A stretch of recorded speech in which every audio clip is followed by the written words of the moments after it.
அன்பின் தெய்வமே, நன்றியோடு சோதரிக்கிறதையா இயேசுவே. இந்த அதிகாரத்தை எத்தனையோ சந்தர்ப்பத்தில் வாசித்த போதிலேயும் இனி உங்களுக்கு தடை இல்லை என்கிறதை குறிப்பாக வெளிப்படுத்தி கொடுத்திருக்கிறீர். அதற்காக நமக்கு கொடான கொடி சோத்திரம். இந்த 3ஆம் மாதம் முதல் ஞாயிற்றுக்கிழமை கர்த்தருடைய வாக்குத்தத்த செய்தியாக இனி உங்களுக்கு தடை இல்லை, எந்த காரியத்திலே தடை வராது, இனி தடைப்படாது என்கிறதை ஆண்டவருடைய ஒத்தாசை கொண்டு பேச நீ கிருபை செய்வீராக. ஆவியானவரே, தேவாவியானவரே, அன்பின் ஆவியானவரே, என் மாம்சம் வெளிப்படக்கூடாது, என் சுய சித்தம் வெளிப்படக்கூடாது, என்னுடைய மனபாரங்கள் வெளிப்படக்கூடாது. ஆவியானவர் மாத்திரமே வெளிப்படுவீராக. சத்தியம் மாத்திரம் வெளிப்படட்டும், மற்ற எந்த காரியம் வெளிப்படாதபடிக்கு என் தேவன் சிலுவையின் மறையில் வைப்பீராக. நீ வாயாயிருந்து நீ பேசுவீராக. தொடர்ந்து நாமத்தை மேம்படுத்திக் கொள்ளும் இயேசுவின் நாமத்தில் பிதாவே.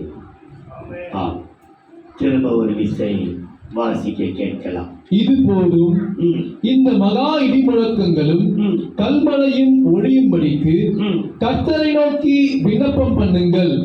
நான் உங்களை போக விடுவேன், இனி உங்களுக்கு தடையில்லை என்றான்.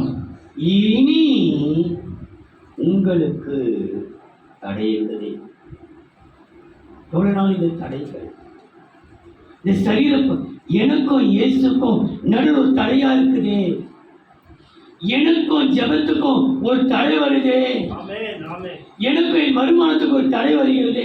இப்படி பல தடைகள் இப்படி இருக்குமா? பல தடைகள். தேவன் பல தடைகளை இன்றைக்கு நீக்கி போடுவதற்கு அவர் வல்லவராக. நம்முடைய வருமானம் தடையா இருக்குது, வேலை தடையா இருக்குது, நம்முடைய ஜெப வாழ்க்கை தடையா இருக்கிறது, கிறிஸ்துவ வாழ்க்கை ஆவிக்குரிய வாழ்க்கை தடையா இருக்கிறது. இந்த 2 மாதம் கடந்து போனது கிறிஸ்துவ ஆவிக்குரிய வாழ்க்கைக்கும் நமக்கும் எவ்வளவு தடை. சபைக்கு வருவதற்கு தடை, ஜெபிப்பதற்கு தடை, ஆராதனை செய்வதற்கு தடை, பணம் கட்டி ஃபீஸ் கட்டி எக்ஸாம் எழுதாதபடிக்கு தடை. இப்படி பல தடைகள். ஆனா இன்னைக்கு தெளிவாய் கர்த்தருடைய வார்த்தை, இனி உங்களுக்கு தடை என்பது இல்லவே இல்லை. எந்த சக்தியாலும் தடைய பண்ணவே முடியாது. தடைகள் நீக்கிற கர்த்தர் நம்மோடு இருக்கிறபடினாலே எல்லா தடைகளையும் கர்த்தர் நீக்க அவர் வல்லவராக இருக்கிறார். நம்முடைய பாட்டில் ஒன்று, ஓயா விசுவாசத்தினாலே தடைகள் நீங்கிற்றே. யோபின் புஸ்தகம் 11ஆம் அதிகாரம் 10ஆம். அவர் பிடித்தாலும், யோபு 11ஆம் அதிகாரம் 10ஆம். அவர் பிடித்தாலும், அவர் அழைத்தாலும், அவர் நியாயத்தில் கொண்டு வந்து நிறுத்தினாலும், அவரை தடை பண்ணுகிறவன் யார்? அவரை தடை பண்ணுகிறவர் யார்? அவரை தடை பண்ண முடியும்? தேவரீர் சகலத்தை செய்ய வல்லவர். நீ செய்ய நினைத்தது தடைப்படாது என்பதை நான் அறிந்திருக்கிறேன். தேவரீர் நமக்கு தெரிந்த வசனம் 42:2 யோபு. தேவரீர் சகலத்தை செய்ய வல்லவர். நீ செய்ய நினைத்தது ஒரு நாளும் தடைப்படாது என்பதை நான் அறிந்திருக்கிறேன். இன்னைக்கு கர்த்தர் நம்முடைய எல்லா தடைகளையும் கர்த்தர் மாற்ற அவர் வல்லவராய் இன்றைக்கு நம்மை தடுத்து நிறுத்தி இருக்கிற எந்த காரியமா இருக்கட்டும் அந்த தடைகளை கர்த்தர் மாற்ற ஆரம்பிக்கிறார். உன் முன்னேற்றத்திற்கு ஏதோ ஒரு தடை இருக்குது. நீ ஆளுடைய ஆலயத்துக்கு வர முடியாத அளவுக்கு ஏதோ ஒரு தடை இருக்குது. கர்த்தரை நீ ஆராதிப்பதற்கு ஏதோ ஒரு தடை இருக்குது. நீ வேலைக்கு குறித்த நேரத்தில் போவதற்கு ஏதோ ஒரு தடை இருக்குது. ஆலயத்துக்கு குறித்த நேரத்திற்கு வர முடியாத அளவுக்கு ஏதோ ஒரு தடை இருக்குது. ஆனா இன்றைக்கு ஒரு வாரம் கூட தவறாமல் வருவதற்கு தடை பண்ணுகிற எல்லா தடைகளையும் கர்த்தர் அம்மா உள்ள மீனை கொடுக்காங்க. கர்த்தர் நல்லவராகவே இருக்கிறார். எல்லா தடைகளையும் மாற்ற அவர் வல்லவராக. இனி உங்களுக்கு தடை எதிலே கர்த்தர் தடை இல்லாமல் நம்முடைய வாழ்க்கை பிரயாணத்தை எதிலே தடை இல்லை என்கிறதை சுருக்கமாக சொல்கிறேன் பாருங்கள்.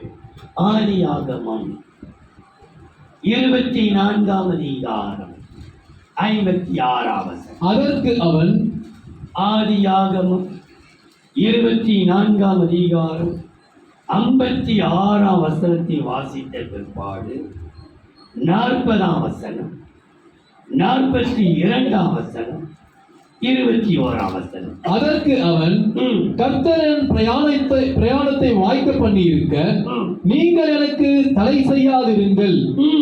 நான் என் எஜமானிடத்திற்கு போக என்னை அனுப்பிவிட வேண்டும் என்றான். என் பிரயாணத்தை தடை செய்யாதிருங்கள். நான் பிரயாணம் போகிறேன். வாழ்க்கை பிரயாணம், வாழ்க்கையில் போராட்டம் தொடர்கிறது. ஒரு வெளி பிரயாணமாக இருக்கலாம். யாருக்கு ஒரு வார்த்தை வருகிறது, உன்னுடைய பிரயாணத்தை கர்த்தர் வாய்க்கப்பட்டு போகிறார். எடுக்க ஒரு பிரயாணத்தை எடுக்க போகிறார். அது என்ன பிரயாணம் எனக்கு தெரியாது. உங்கள் பிரயாணத்தை கர்த்தர் வாய்க்க பண்ண போகிறார். இனி உங்களுக்கு தடை என்பது இல்லவே இல்லை. ஒரு வாழ்க்கை பிரயாணமாக இருக்கலாம், வெளியூர் பிரயாணமாக இருக்கலாம், வேலை பிரயாணமாக இருக்கலாம். எந்த பிரயாணமோ இந்த பிரயாணம் இங்கே சொல்லப்பட்டிருக்கிறது திருமண காரியத்துக்கு ஒரு பிரயாணம். ஆனா அதுவா கூட இருக்கட்டும், உங்கள் பிரயாணத்துக்கு இனி தடை என்பது இல்லவே இல்லை. அங்க போடப்பட்டிருக்கு. திரும்ப 56 வருஷத்தை வாசிப்பா. 56. அதற்கு அவன் கர்த்தர் என் பிரயாணத்தை வாய்க்க பண்ணி இருக்க, கர்த்தரை வாய்க்க பண்ணி இருக்க நீங்கள் எனக்கு தடை செய்யாதிருங்கள். தடை செய்யாதிருங்கள். இனி உங்களுக்கு தடை என்பது இல்லவே இல்லை. உன் பிரயாணத்திற்கு தடை வராது. உன் வாழ்க்கை பிரயாணத்துக்கு, நீ எடுக்கிற வியாபாரத்திற்கு தடை வராது. நீ எடுக்க போகிற வேலைக்கு தடை வராது. நீ எடுக்க போகிற காரியங்களுக்கு தடை வராது. 42ஆம் வசனம். 40. அவர் நான் வழிபடும் கர்த்தர் உன்னோடே தம்முடைய தூதனை அனுப்பி உன் பிரயாணத்தை வாய்க்க பண்ணுவார். யார் எப்படி பண்ணுவாரா? தூதனை அனுப்பி உனக்காக ஒரு அதிகாரி உட்கார வைப்பார். உனக்காக உட்கார வைக்க போகிறார். நீ எங்க போயின்றாலும், அது கோர்ட்டா இருக்கட்டும், போலீஸ் ஸ்டேஷனா இருக்கட்டும், டாக்டர் இடமா இருக்கட்டும், நீ எங்க போய் நிற்கிறாயோ, அல்லது தாசில்தார் ஆபீஸா இருக்கட்டும், எங்க போய் நிற்கிறாயோ உனக்கு ஒரு தூதன் அங்க போயிருப்பார். உனக்கு கிடைக்காது சொன்னார்கள், கர்த்தர் கிடைக்க வைக்க போகிறார். எந்த வாயி உனக்கு வரவே வராது சொன்னார்களோ அவர்களை கொண்டு கர்த்தர் செய்ய போகிறார். ஏன் தெரியுமா? உனக்காக உன் பிரயாணத்தை வாய்க்க பண்ண உனக்கு ஒரு தூதனை அனுப்பி உன் பிரயாணத்தை வாய்க்க பண்ணுவார். உன் பிரயாணத்தை வாய்க்க பண்ணுவார். என் இனத்தாரிடத்திலும் என் தகப்பன் வீட்டிலும் நீ என் குமாரனுக்கு பெண் கொள்வாய். அப்படியே நான் இன்று துறவண்டையில் வந்து என் எஜமானாகிய ஆபிரகாமின் தேவனாகிய கர்த்தரே, என் பிரயாணத்தை நீர் இப்பொழுதும் வாய்க்க பண்ணுவீரானால் நீங்க தான் இனி தடை இல்லை. என்னுடைய இந்த லோன் சாங்ஷன் ஆவதற்கு நீ தான் பிரயாணம் பண்ண. இக்காரியத்தை அந்த வேலை கிடைப்பதற்கு நீ தான் எனக்கு வாய்க்க பண்ணணும். எனக்கு எல்லாம் கிடைச்சிச்சு, ஒருத்தன் தடையா நிற்கிறான். அந்த தடை நீங்க நிற்கப்படும். உன் பிரயாணத்தில் வருகிற எந்த தடையா இருக்கட்டும். 21ஆம் வசனம். அந்த மனிதன் அவரை குறித்து ஆச்சரியப்பட்டு கர்த்தர் என் பிரயாணத்தை வாய்க்க பண்ணினாரோ இல்லையோ என்று அறியும் பொருட்டு மௌனமாயிருந்தான். நீ மௌனமாயிரு. கர்த்தர் பிரயாணத்தை வாய்க்க பண்ணினார். ஆச்சரியப்படுகிற அளவுக்கு இந்த 3ஆம் தேதி 3ஆம் மாதம் நம்முடைய வாழ்க்கையிலே தடை பண்ணுகிற யாரா இருக்கட்டும், நம்முடைய பிரயாணத்தை கர்த்தர் வாய்க்கப்பட போகிறார். பாஸ்போர்ட் கிடைக்கும், விசா கிடைக்கும், வேலை கிடைக்கும், வருமானம் கிடைக்கும், வாழ்க்கை கிடைக்கும், வீடு கிடைக்கும், சுகம் கிடைக்கும். நீ எதிர்பார்க்கிற இடத்திலிருந்து உதவி கிடைக்கும். நீ கேட்க இடத்திலே இன்றைக்கு ஒரு வழிவாசகத்தை கிடைக்கும். நாளைக்கு நீ பொறுக்க அவசியம் அல்ல. உடைய தடைகள் நீங்க ஏன் தெரியுமா? உன் பிரயாணம் பண்ணுகிற உன் வாழ்க்கை பிரயாணத்துக்கு தடையா இருக்கிற தடைகளை கட்ட நீக்குவான். எப்படி நீக்கிறார் பாருங்கள். ஆதியாகமம் 32ஆம் அதிகாரம் 1ஆம் வசனம். யாக்கோபு பிரயாணம் பண்ணுகையில் தேவதூதர்கள் அவனை சந்தித்தார்கள். யார் சந்திக்கிறது? தேவதூதர்கள். தேவனே இதுங்க மூஞ்சில முடிச்சுட்டு போறேனே, அவங்க உனக்கு தேவதூதர்கள் உனக்கு முன்பாக வந்து உன் பிரச்சனைக்கெல்லாம் ஒரு தீர்வை கிடைக்க உன் பிரயாண பண்ணுகையில் யார் சந்திக்கிறதா? தேவதூதர்கள். அதே 32ஆம் அதிகாரம் 1 வாசித்த பிற்பாடு நியாயாதிபதிகள்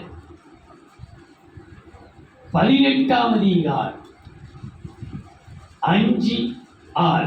அப்பொழுது அவர்கள் நியாயாதிபதிகள் 18ஆம் அதிகாரம் 5-6. அப்பொழுது அவர்கள் அவனை நோக்கி, எங்கள் பிரயாணம் அனுகூலமாய் முடியுமா என்று நாங்கள் அறியும்படி தேவனிடத்தில் கேள் என்றார்கள். அவர்களுக்கு அந்த ஆசாரியன், சமாதானத்தோட போங்கள். சமாதானத்தோட திகில் கொள்ள வேண்டாம், பயப்பட வேண்டாம், திகிலடைய வேண்டாம், சமாதானத்தோட போங்கள். உங்கள் பிரயாணம் கர்த்தருக்கு ஏற்றது என்றான். யாருக்கு ஏற்றது? கர்த்தருக்கு. உங்கள் பிரயாணத்திற்கு தடை இல்லை. உங்கள் பிரயாணத்தின் தடையை நீக்கி சமாதானம். ஒரு சமாதானம் மாத்திரமல்ல, ஒவ்வொரு ரெட்டிப்பானத்தை கர்த்தர் வைக்கிறார். அனுகூலமான ஒரு சமாதானம். சமாதானத்தோடு கூட உன் பிரயாணத்திலே இன்னொரு காரியத்தை பார்க்கிறோம் பாருங்கள். 1 ராஜாக்கள் 18ஆம் அதிகாரம் 44ஆம் வசனம். 7ஆம் தரம் இவன், இதோ சமுத்திரத்திலிருந்து ஒரு மனுஷனுடைய உள்ளங்கை அத்தனை சிறிய மேகம் எழும்புகிறது என்றான். அப்பொழுது அவன், நீ போய் ஆகாபை நோக்கி மழை உம்மை தடை பண்ணாதபடிக்கு ரதத்தை பூட்டி போய்விடும் என்று சொல் என்றான். அதற்குள்ளாக வானம் மேகங்களினாலும் காற்றினாலும் கருத்து பெருமழை உண்டாயிற்று. ஒரு பெரிய ஆசீர்வாதத்தின் ஊற்று உனக்கு திறக்கப்படும். தேவ பிள்ளைகளே, உன் பிரயாணத்திலே அனுகூலமான சமாதானமும் ஒரு ஆசீர்வாதமான மழை தடை வராது. உனக்கு ஒரு ஆசீர்வாதத்தின் மழை பொழிய போகிறது. இந்த மார்ச் மாதத்திலே நினைக்கிற போற பாதெல்லாம் கல்லு முள்ளு தடை தடை தடை. ஆனால் உன் பிரயாணத்திலே கர்த்தர் தடை நீக்குவார். உன் பிரயாண தடைகள் நீங்குவதினாலே உனக்கு சமாதானமும் ஆசீர்வாதமான மழையும் தேவன் கட்டளையிடுவார். நம்ம அழிக்கிற மழை அல்ல, அலமோதுற மழை அல்ல, வெள்ளம் அல்ல, ஒரு ஆசீர்வாதமான மழையை கர்த்தனுக்கு கொடுக்கல வராது. இரண்டாவதா 1 சாமுவேல் 14 6-7. யோனத்தான் தன் ஆயுததாரியாகிய வாலிபனை நோக்கி 1 சாமுவேல் 14 6-7. யோனத்தான் தன் ஆயுததாரியாகிய வாலிபனை நோக்கி, விருத்த சேதனம் இல்லாதவர்களுடைய அந்த தானயத்திற்கு போவோம் வா. ஒருவேளை கர்த்தர் நமக்காக ஒரு காரியம் செய்வார். அநேகரை கொண்டாகிலும் கொஞ்சம் பேரை கொண்டாகிலும் ரட்சிக்க கர்த்தருக்கு தடையில்லை என்றான். ரட்சிப்பதற்கு தடை இல்லை. இது ரட்சிப்புனா ஞானத்தை ரட்சிப்பு சொல்ல.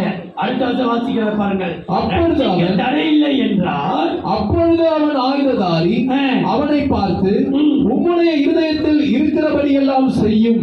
உங்களுடைய மன விருப்பத்தின்படி எல்லாம், உன் இருதயத்தில் இருக்கிறபடி எல்லாம் செய்யும். அப்படியே போம், அப்படியே போ. இதோ உம்முடைய மனதிற்கு ஏற்றபடி நானும் உம்மோடு கூட வருகிறேன் என்றான். உன் இருதயமும் உன் மனதும் அங்க படுக்கு. உன் இருதயம் உன் மனம் உன் மன விருப்பத்தின்படியே உன் இருதய விருப்பத்தின்படியே நிறைவேற்றுவதற்கு இனி தடை என்பதே இல்லவே இல்லை. உன் மன விருப்பத்தை கற்று நிறைவேற்றுவான். நீ எதை விரும்பி இந்த 3ஆம் மாதத்தில் எதிர்பார்க்கிறாயோ அந்த மன விருப்பம் நிறைவேற தடை இருக்கவே.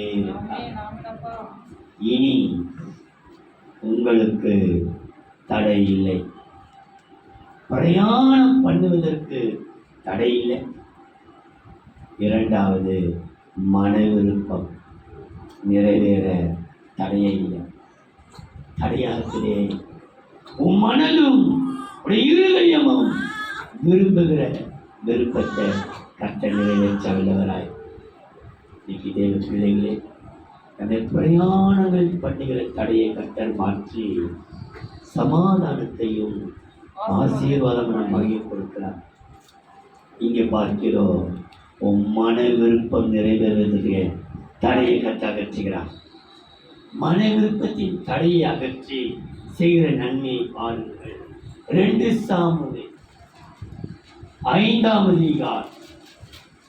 5, 6, 7. அவன் எப்ரோனிலே, கவனிங்கள், நீங்க 6ஆம் வசனம் 7ஆம் வசனம் 10ஆம் வசனத்தை வாசித்தால் 6, 7, 10. தேசத்திலே குடியிருக்கிற எபூசியர் மேல் யுத்தம் பண்ண ராஜாவானவன் தன் மனுஷரோட கூட எருசலேமுக்கு போனான். அவர்கள் இதிலே பிரவேசிக்க தாவீதினால் கூடாது என்று எண்ணி தாவீதை நோக்கி, நீ இதற்குள் பிரவேசிப்பதில்லை, குருடரும் சப்பானிகளும் உன்னை தடுப்பார்கள் என்று சொன்னார்கள். யார் தடுப்பார்களா?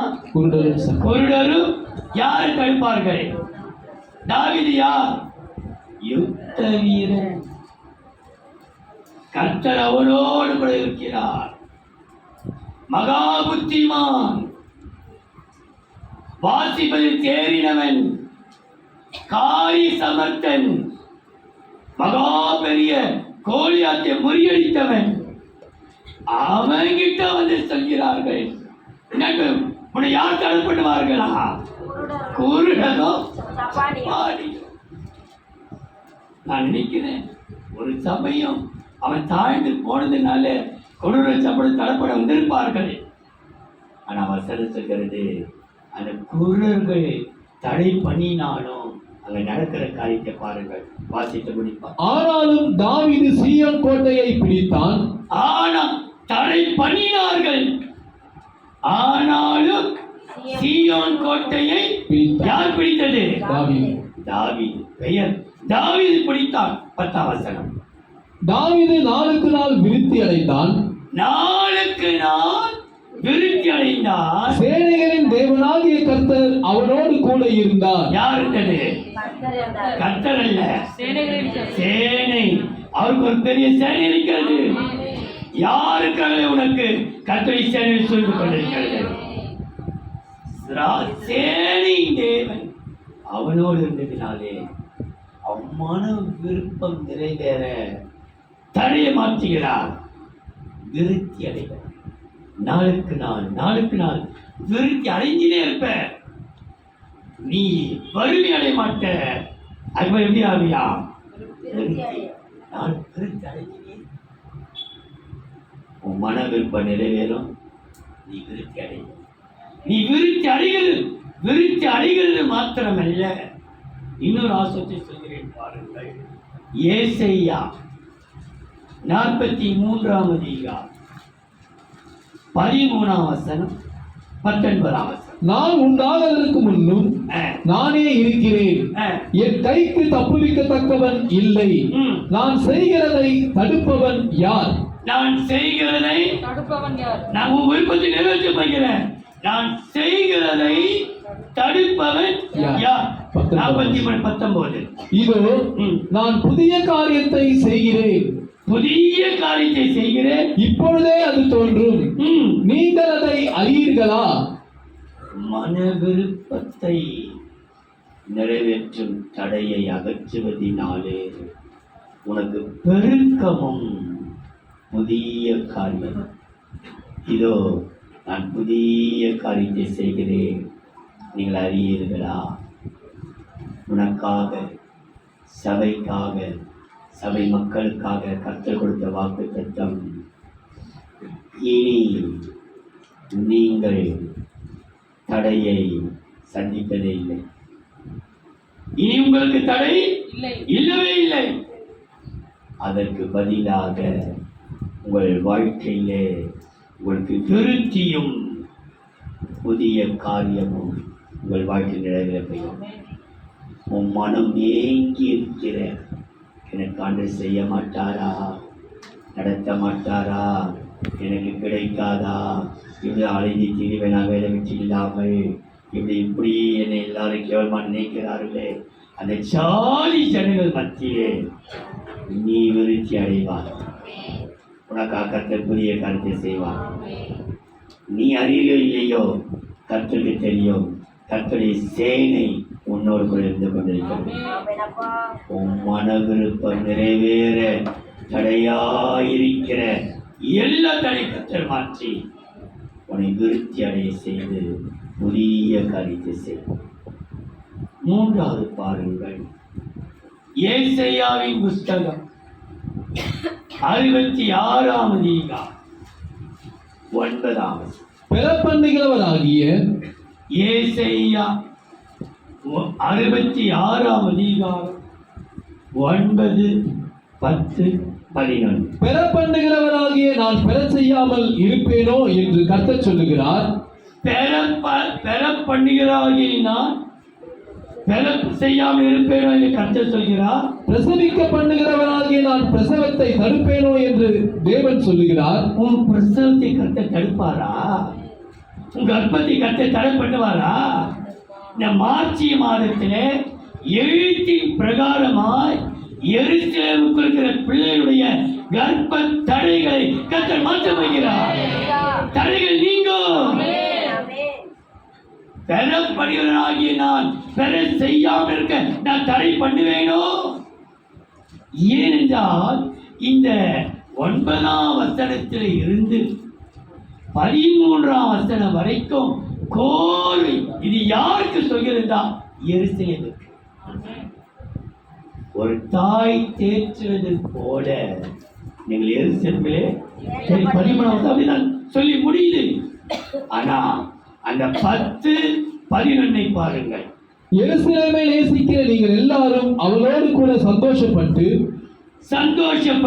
அவளை குறித்து களி கூறுங்கள். அவள் நிமித்தம் துக்கித்திருந்த நீங்கள் எல்லாரும் அவளோட கூட மிகவும் மகிழுங்கள். நீங்கள் அவளுடைய ஆறுதல்களின் முளைப்பாலை உண்டு திருப்தியாகி நீங்கள் சூப்பி குடித்த அவளுடைய மகிமையின் பிரகாசத்தினால் மனமகிழ்ச்சியாகுங்கள். கவனித்தீங்களா?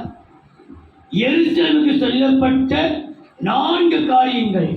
மகிழுங்கள், களி கூறுங்கள், மகிழ்ச்சியாயிருங்கள், மனமகிழ்ச்சியாயிருங்கள். ஏனென்றால் நான் தடுப்பேனோ பிள்ளை பெற தடையாயிருக்கிற தடையை கர்த்தர் மாற்ற போகிறார். நம்முடைய பிள்ளைகளுக்கு ஏற்கனவே ஒரு பிள்ளை இருந்தாலும் இன்னொரு பிள்ளை கொடுத்து அவர் தடைப்பட மாட்டார். தேவன் உன் தடைகளை கர்த்தர் மாற்றுவார். இனி உங்களுக்கு தடை இல்லை. எது தடை இல்லை? பிள்ளைகள் பெற்றெடுக்க. எழுத்தின் பிரகாரம் பிள்ளைகள் பெற்றெடுப்பார்கள். சபைக்கும் கர்த்தர் பிள்ளைகளை கர்த்தர் கொடுக்க போகிறார். ஆத்துமாக்கள் கொடுக்க போகிறார். எருசலேமுக்கு சொல்லுங்கள், ஆத்துமாக்களை கர்த்தர் அநேகரை கர்த்தர் கொடுத்து அநேகரை கர்த்தர் கொடுத்தது. எருசலேமுக்கு சொல்லுங்கள், மகிழ்வார்கள், களி கூறுவார்கள், மகிழ்ச்சியா இருப்பார்கள்,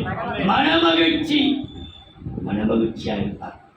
அப்போ தெய்வம் பிள்ளை பெற தடைகளை நீக்கி மனமகிழ்ச்சி. மனமகிழ்ச்சி மாத்திரமல்ல, இன்னொன்று ஆசத்தை தருகிறார் பாருங்கள். ஏசாயா 8:18. இதோ நானும் ஏசாயா 8:18. இதோ நானும் கர்த்தர் எனக்கு கொடுத்த பிள்ளைகளும் சீயோன் பர்வதத்தில் வாசமாயிருக்கிற சேனைகளின் கர்த்தராலே இஸ்ரவேலில் அடையாளங்களாகவும் அற்புதங்களாகவும் இருக்கிறோம். மார்ச் மாதம் 3ஆம் தேதி முதல் வாரம் கர்த்தனுக்கு எல்லாம் தரிக்க வைக்கிறார். நம்மையும் நம் குடும்பத்தையும் அநேக சாட்சியாக இருக்கிற அளவுக்கு நிறுத்த வைக்கிறார். உனக்கு மன மகிழ்ச்சி கொடுக்கிறது மாத்திரமல்ல, அதோடு கூட இன்னொரு நன்மை கொடுக்கிறார் பாருங்கள். தானியேலின் புஸ்தகம் 4ஆம் அதிகாரம் 35-36. பூமியின் குடிகள் எல்லாம், தானியேல் 4ஆம் அதிகாரம் 35-36. பூமியின் குடிகள் எல்லாம் ஒன்றுமில்லை என்று எண்ணப்படுகிறார்கள். அவர் தமது சித்தத்தின்படியே வானத்தின் சேனையையும் பூமியின் குடிகளையும் நடத்துகிறார். அவருடைய கையை தடுத்து அவரை நோக்கி என்ன செய்கிறீர் என்று சொல்லத்தக்கவன் ஒருவனும் இல்லை என்று. அவர் கையை தடுத்து இது உன்னால் செய்ய முடியாது என்று யாராவது கையை தடுக்க முடியுமா? தடுக்க முடியாது. அவர் செய்கிறதை யாரால் தடுக்க முடியாது? ஆண்டவருடைய நாமத்தை சொல்கிறேன், எந்த செய்வினையோ மாயமோ மந்திரம் கூட தடுக்க முடியாது. அவர் செய்கிறார், அவர் கை செய்கிறது, அவர் செய்கிறதை யாரால் தடுக்க முடியாது. அடுத்த வசனம். அவ்வேளையில் என் புத்தி எனக்கு திரும்பி வந்தது. என் ராஜ்யபாரத்தின் மேன்மைக்காக என் மகிமையும் என் முகக்கலையும் எனக்கு திரும்பி வந்தது. என் மகிமையும் முகக்கலையும் திரும்பி வந்தது. என் மந்திரிமாரும் என் பிரபுக்களும் என்னை தேடி வந்தார்கள். என் ராஜ்யத்திலே நான் ஸ்திரப்படுத்தப்பட்டேன். அதிக மகத்துவமும் எனக்கு கிடைத்தது. எது கிடைத்ததா? அதிக மகத்துவம், அதிக மகிமை, முகத்தில் ஒரு கலை, எவ்வளோ பூரிப்பா இருப்பார், எவ்வளோ சந்தோஷம், அதிக மகிமை. ஏன் தெரியுமா? அந்த பிள்ளைகளுடைய தடையை கற்று அகற்றிட்டான். நீ துக்க முகமா இருந்த, இனி உன் முகக்கலைச்சி மனமகிழ்ச்சி, மனமகிழ்ச்சியையும் அதிக மகத்துவம் யாருக்குமே கிடைக்காத ஒரு மகிமை மகத்துவத்தை கர்த்தர் கொடுக்க போகிறார். இனி உங்களுக்கு தடை, உன் பிரயாண தடையை மாற்றுகிறார், மன விருப்பத்தின் தடையை மாற்றுகிறார், பிள்ளை பெறுகிற தடையை கர்த்தர் மாற்றுகிறார். ஆனால் யாருமே மலட்டு தன்மையாக இருப்பதில்லை. சபைக்கு இனி வராதபடிக்கு தடை வராது. ஜனங்களை கர்த்தர் கொண்டு வருவார். எருசலேமுக்கு புதிய புதிய ஆத்துமாக்களை கர்த்தர் கொண்டு வருவார்.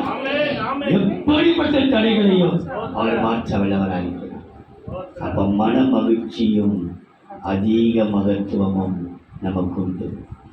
நான்காவதாக மீகாவின் புஸ்தகம் 2ஆம் அதிகாரம் 13ஆம் வசனத்தை வாசித்த பிற்பாடு 7ஆம் வசனம். தடைகளை நீக்கி போடுகிறவர் அவர்களுக்கு முன்பாக நடந்து போகிறார். அவர்கள் தடைகளை நீக்கி வாசலால் உட்பிரவேசித்து கடந்து போவார்கள். அவர்கள் ராஜா அவர்களுக்கு முன்பாக போவார். தடைகளை எல்லாம் நீக்கி என்ன தடை நீக்கிறார்? 7ஆம் வசனம். யாக்கோபு வம்சம் என்று பெயர் பெற்றவர்களே, கர்த்தரின் ஆவி குறுகியிருக்கிறதோ, அவருடைய கிரியைகள் இவைகள் தானோ, செம்மையாய் நடக்கிறவனுக்கு என் வார்த்தைகள் நன்மை செய்யாதோ. என் வாக்குத்தத்த வார்த்தைகள் நன்மை செய்ய தடைகள் நீங்கும் என்றால் உன் நன்மையை கர்த்தர் யாரால் தடுக்க முடியாது. நன்மை பெற்றுக்கொள்ளும் தடைகளை நான் நல்லது செய்ய போனேன், தீமை வந்துடுச்சு. உதவி செய்ய போன பாஸ்டர் எனக்கு தீமை வந்துடுச்சு, நல்லது போய் தீமை வந்துடுச்சு. எனக்கு ஐயோ பாவம் கஷ்டப்படாம நான் கொடுத்தேன், எனக்கு தீமை அமைஞ்சிச்சு. ஒரு நாள் தீமையாவாது. நீ நல்ல மனதோடு செய்திருக்கிற உனக்கு நல்லதே நடக்கும், நல்லதே நடக்கும். அவனை தூக்கி நீ ஆசைப்படுற, உனக்கு நல்லதே நடக்கும். நீ ஏமாற்றப்பட மாட்டாய், ஏமாறு போக மாட்டாய். உன் உழைப்பு உனக்கு வந்து சேரும், உன் ஆசிரியர் உனக்கு வந்து சேரும். நீ நன்மை செய்திருக்கிற, அதுதான் சொல்றேன். உனக்கு சமாதானம், சமாதானம் உனக்கு உதவி செய்கிறவனுக்கும் சமாதானம். காரணம் அவர் துணையா இருக்கிறாரு. இன்னைக்கு தேவ பிள்ளையே, இன்னைக்கு நினைக்கலாம் நான் நல்லது செய்ய போய் இவ்வளவு சிக்கலை மாற்றி நிற்கிறேனே. சிக்கல் அல்ல, கர்த்தருடைய விடுதலைக்கு மேலே கொண்டு வரும். உனக்கு நன்மை நடக்கும். என் கை குறுகி இருக்குதா? நான் திரும்ப திரும்ப சொல்றேன், உங்க பிரச்சனை தீரணும்னு சொன்னா அவர் பார்த்து உட்காருங்க. நீ லோன் கொடுக்கிற மேனேஜர் நோக்கி போவாத, அந்த மேனேஜருக்கு போய் நோக்கி பார். அவர் பார்த்து பற்றிக்கொள், அவர் உனக்கு நன்மை செய்வார். என் கை குறுகி இருக்கிறதோ, தடைகளை உடைக்கிறவர் நமக்கு முன்னே சென்று கொண்டிருக்கிறார். எல்லா தடைகளையும் கர்த்தர் மாற்றுவார். நம்மை நன்மை பெறாதபடிக்கு தடையா இருக்கிற தடை நீங்கும். அப்ப நன்மைக்காக கர்த்தர் தடை நீக்குவார். இந்த நன்மைக்காக தடைகள் நீங்கும் பொழுது அங்கு நடக்கிற காரியத்தை பாருங்கள். மீகா 6ஆம் அதிகாரம் 8ஆம் வசனம். மனுஷனே, எப்படி அழைக்கிறார்? மனுஷனே, நன்மை இன்னதென்று அவர் உனக்கு அறிவித்திருக்கிறார். நியாயம் செய்து இரக்கத்தை சிநேகித்து உன் தேவனுக்கு முன்பாக மனத்தாழ்மையாய் நடப்பதை அல்லாமல் வேற எண்ணத்தை கர்த்தர் உன்னிடத்தில் கேட்கிறார். இரக்கம் உனக்கு கர்த்தர், நீ எங்கே போய் நின்றாலோ இந்த மாதம் உனக்கு இரக்கம் கிடைக்கும். எங்க போய் நிற்கிறையோ எனக்கு கிடைச்சிடும். நீ போய் கேளு, கர்த்தர் செய்வார், செய்வார். நீ கேட்க வேண்டிய இடத்துல கேளு, கர்த்தரை ஆரம்பிப்பா. நீ ஜெபித்து விட்டு போய்கிறதுனாலே ஆயதான் கர்த்தரை நோக்கி விண்ணப்பம் பண்ணுங்கள். இனி உங்களுக்கு விண்ணப்பம் பண்ணிட்டு போ, விண்ணப்பம் பண்ணுங்கள். தடையெல்லாம் கர்த்தர் மாற்றுவார். நீ எங்க போய் கிடையோ இறக்க, இறக்க மாத்திரமல்ல உனக்கு சகாயம் கிடைக்கும். எரேமியாவின் புஸ்தகம் 15ஆம் அதிகாரம் 11ஆம் வசனம். உன்னில் மீதியா இருப்பவர்கள் நன்மை அடைவார்கள். நீ நன்மை அடைவ, நிச்சயமே நிச்சயம். எரேமியா 15:11. உன்னில் மீதியாய் இருப்பவர்கள் நன்மை அடைவார்கள். தீங்கின் காலத்திலும் நெருக்கத்தின் காலத்திலும் உனக்காக நான் சத்துருவுக்கு எதிர்பட்டு உனக்கு சகாயம் செய்வேன் என்று மெய்யாகவே சொல்லுகிறேன். உனக்கு சகாயம் செய்வார் கர்த்தர். உனக்கு செய்யாமல் வேறு யாருக்கு செய்ய போகிறார்? நமக்கு செய்யாமல் வேறு யாருக்கு செய்ய போகிறார்? அப்போ நன்மை என்கிற தடையை மாற்றி இரக்கமும் சகாயம் செய்வார். எனக்கு இரக்கம் செய்யுங்கப்பா, சகாயம் செய்யுங்கப்பா. ஏன்னா அவர் சொல்லியிருக்கிறார், நான் உனக்கு மெய்யாக நன்மை செய்வேன். ஆதியாகமம் 32:2 பாருங்க. 32:9. பின்பு யாக்கோபு 12. என் தகப்பனாகிய ஆபிரகாமின் தேவனும் என் தகப்பனாகிய ஈசாக்கின் தேவனுமாய் இருக்கிறவரே, உன் தேசத்துக்கும் உன் இனத்தாரிடத்திற்கும் திரும்பி போ.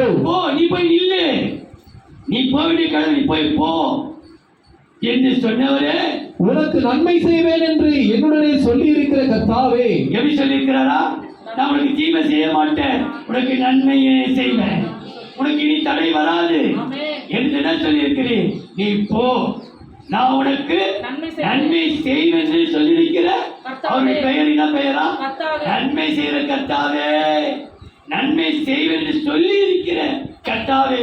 தேவரீரோ நான் உனக்கு மெய்யாகவே நன்மை செய்து உன் சந்ததியை எண்ணி முடியாத கடற்கரை மணலை போல மிகவும் பெருக பண்ணுவேன் என்று சொன்னீரே என்றான். மிகவும் பெருக பண்ணி சொன்னீரே, நிச்சயமாகவே அவனுக்கு நன்மை செய்வார், தீமைகளை மாற்றுவார். உங்களுக்கு புரியுதோ புரியலையோ, சுருக்கமாய் சொல்வேன். ஆனால் இனி உங்களுக்கு தடை இல்லை. எந்த தடை நீக்குவாரா? உன் பிரயாண தடைகளை நீக்கி சமாதானமும் ஆசீர்வாதமான மழையும், மன விருப்பத்தின் தடையை நீக்கி விருத்தி அடைதலும் புதிய காரியமும், பிள்ளைகளை பெற தடைகளை நீக்கி மன மகிழ்ச்சியையும் அதிக மகத்துவமும். இங்க பார்க்கிறோம், நன்மை பெறாதபடிக்கு தடையை நீக்கி இரக்கமும் சகாயமும் உனக்கு கிடைக்கும். கடைசியா ரோமரின் புஸ்தகம் 1:13. சகோதரரே, ரோமர் 1:13. சகோதரரே, புறஜாதிகளான மற்றவர்களுக்குள்ளே நான் பலனை அடைந்தது போல பலனை நான் அடைந்தது போல உங்களுக்குள்ளும் சில பலனை அடையும்படிக்கு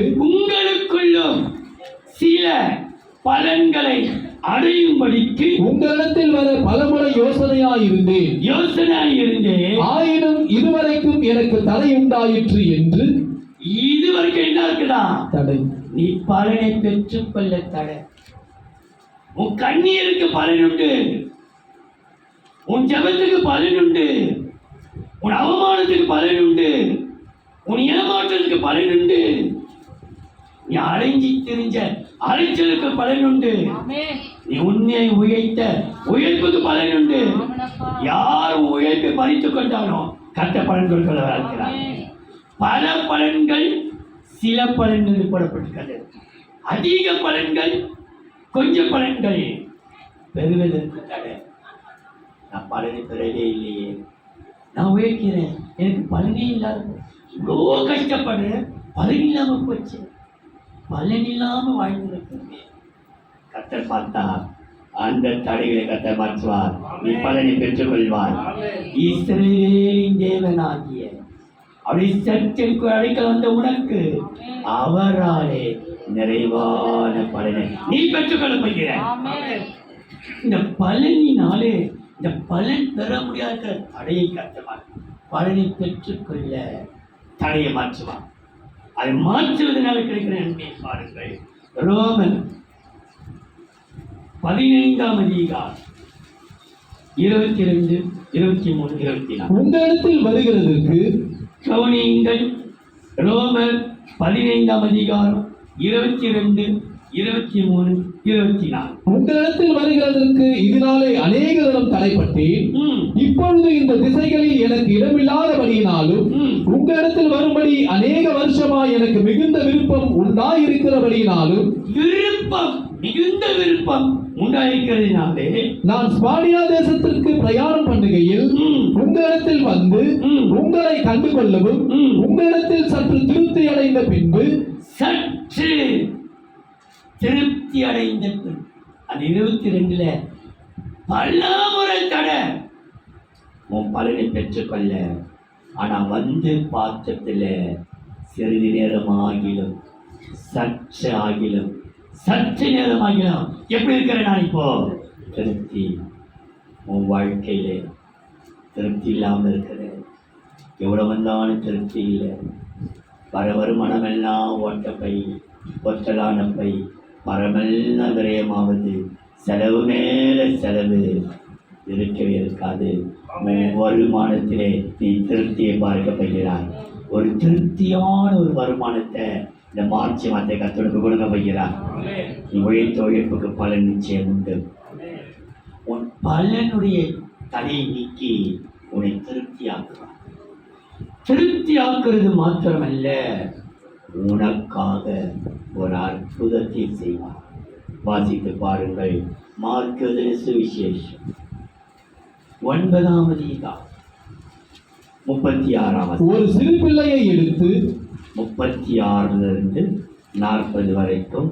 ஆனா 36 38 39 40. ஒரு சிறு பிள்ளையை எடுத்து அதை அவர்கள் நடுவிலே நிறுத்தி அதை அணைத்துக் கொண்டு, அப்பொழுது யோவான் அவரை நோக்கி, போதகரே, நம்மை பின்பற்றாதவன் ஒருவன் உமது நாமத்தினாலே பிசாசுகளை துரத்துகிறதை கண்டு அவன் நம்மை பின்பற்றாதவன் ஆனதால் அவனை தடுத்தோம் என்றான். அவன் பின்பற்றல, ஆனா உன் நாமத்திலே என்னென்னமோ செய்யலாம், அவனை தடுத்தோம் என்றார். அதற்கு இயேசு, அவனை தடுக்க வேண்டாம். அவன் என்ன செய்யாத, தடுக்காதப்பா, தடுக்க வேண்டாம். என் நாமத்தினாலே அற்புதம் செய்கிறவன் எளிதா என்னை குறித்து தீங்கு சொல்ல மாட்டான். என்ன செய்ய மாட்டானா? என் நாமத்தில் நடக்கிறவன் தீங்கு சொல்லவே மாட்டான். ஆகினாலே நீ அவனை தடை செய்யாத. அற்புதம் செய்யட்டும். என் நாமத்தில் அற்புதம் நடக்குது. உனக்காக இந்த முதல் வாரத்திலே ஒரு அற்புதத்தை கர்த்தர் செய்வதாக இருக்கிறார். நீ எதிர்பாராத ஒரு அற்புதம், நீ கேட்காத அற்புதம், அனுபவிக்காத ஒரு அற்புதம். ஏன் தெரியுமா? தடை செய்கிறவர்கள் யாரா இருக்கட்டும், கர்த்தர் உனக்கு அற்புதம் செய்வதாக இருக்கிறார். என் நாமத்தில் அற்புதம் செய்கிறவன் என்னை எளிதா எனக்கு என்ன செய்ய மாட்டானா? தீங்கு செய்யவே. கர்த்தர் நமக்கு ஒரு அற்புதத்தை செய்வார். இனி உங்களுக்கு தடை இல்லை. நீங்கள் திருப்தியாக இருக்கவும் அற்புதத்தை பெற்றுக்கொள்ளவும் இனி உங்களுக்கு தடை நிற்கிற கர்த்தர் நமக்கு முன்னே செல்கிறார். அன்பின் தெய்வமே, மனன்றியோடு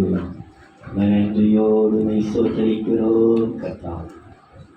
தேவரே, எத்தனையோ சந்தர்ப்பத்தில் வேதத்தை வாசித்தேன். ஆனால் எத்தனையோ முறை வாசிகள் சொல்லப்படாத ஒரு வார்த்தை, இனி உங்களுக்கு தடை இல்லை. இந்த முதலாம் வாரம் வாக்கு கொடுக்கிறேன். எது எங்களுக்கு தடை இருக்கிறதோ அத்தனை கர்ப்ப தடையை, திருமண தடையை, அரசாங்க வேலை தடையை, நல்ல வேலை தடைகளை, எல்லா வீடு வாசல் தடைகளை, நியாயம் கிடைப்பது தடைகளை, எல்லா தடை கர்த்தர் மாற்றி பிள்ளைகள் பலன் உழைக்கிறார்கள். ரிவார்டு கிடைக்கல, யாருக்கும் போய் சேர்ந்து விடுகிறது, யாரையும் பெருமைப்படுத்துகிறார்கள். ஆனால் கர்த்தர் எங்களுடைய பலனை தந்து எங்களை ஆசீர்வதிக்கப் போகிறீர், மனமகிழ்ச்சியாக்கப் போகிறீர், அதிசயத்தை காணப்பட போகிறீர், அற்புதம் செய்ய போகிறீர். கர்த்தாவே, வந்திருக்கிற ஒவ்வொரு மீதும் நீ தொட்டு ஆசீர்வதிங்க, பெரிய காரியத்தை செய்ய நாமத்தை மைப்படுத்திக் கொள்வோம். இயேசுவின் நாமத்தில் பிதாவே.